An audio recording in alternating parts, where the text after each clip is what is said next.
right now, our basketball court is the big rectangle of the tennis court. So we have sideline and baseline. First drill is get across the court using crossovers. I let them try one time and then I correct right away. I don't waste any time. I just point out the little things that they did wrong and I correct it right away. And then I put opposition so they could feel the difference and how it could be, how they need to actually execute. So we go again right away, and then with an opposition, they can see how they need to put more intensity into their ball handling drill or how to use their crossover, how to control the ball better. Because most of the time, if they do it the same way they did it when they were by themselves, then they start losing the ball.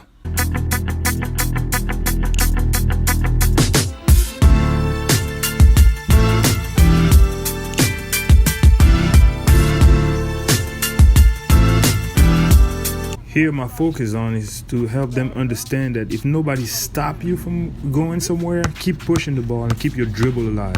You're only changing direction if somebody stop you from going to that direction. Then you have to use those crossover that we learned, all those different moves. But other than that, keep pushing, keep your dribble alive, keep it alive. As you can see, even when I'm done and I get to the other baseline, I keep my dribble alive. I don't stop dribbling because nobody stopped me yet. So I keep dribbling. I want them to understand they keep the dribble alive as long as possible.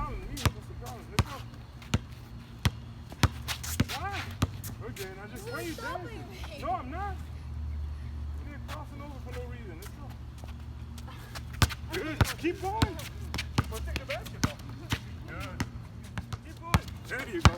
Good. Again. Now stop you. Now stop you. Crossover. Keep going. No, don't. Good. Again. Now this part is the defense. Just like everybody else, when you start playing basketball, defense doesn't make any sense. So I try to put a big picture to my kids so they can understand right away why they're doing this and why they put their feet into certain direction or position. So I want them to see it right away and understand it. So now when they are coached, it makes sense. And another thing is with the hands now, the rules change a lot, but I'm honest about it. I'm like, listen, you're going to foul, but the referee cannot call every foul. It's just you have to be smart about it and just show hands so the referee focus on the hand, not on the hand that is actually doing the fouling.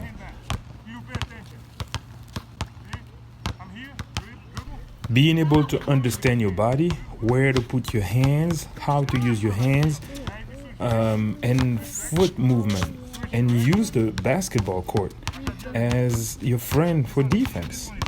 So I try to implement all of those little things and show it to my kids and help them understand it better.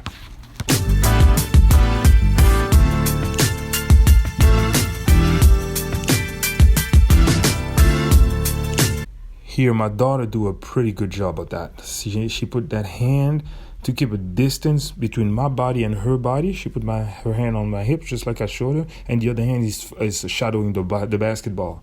Because I was telling them, sometimes most kids, they're really playing with their face. They got their face and their whole body on the offensive player, and sometimes that's how contact happens. That's how you get elbowed or you get slapped or somebody flopping.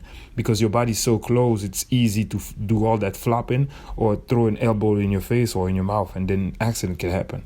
So I help them understand how to separate their body by using your hands or using the length of your arm. So you could see here with Joachim, it's so close that I show him every time by putting my arm right into his face so he could see it and he can understand it. Now it started to make sense to him. So now he try to keep separation. You see, he put his forearm to keep separation so that accident doesn't happen.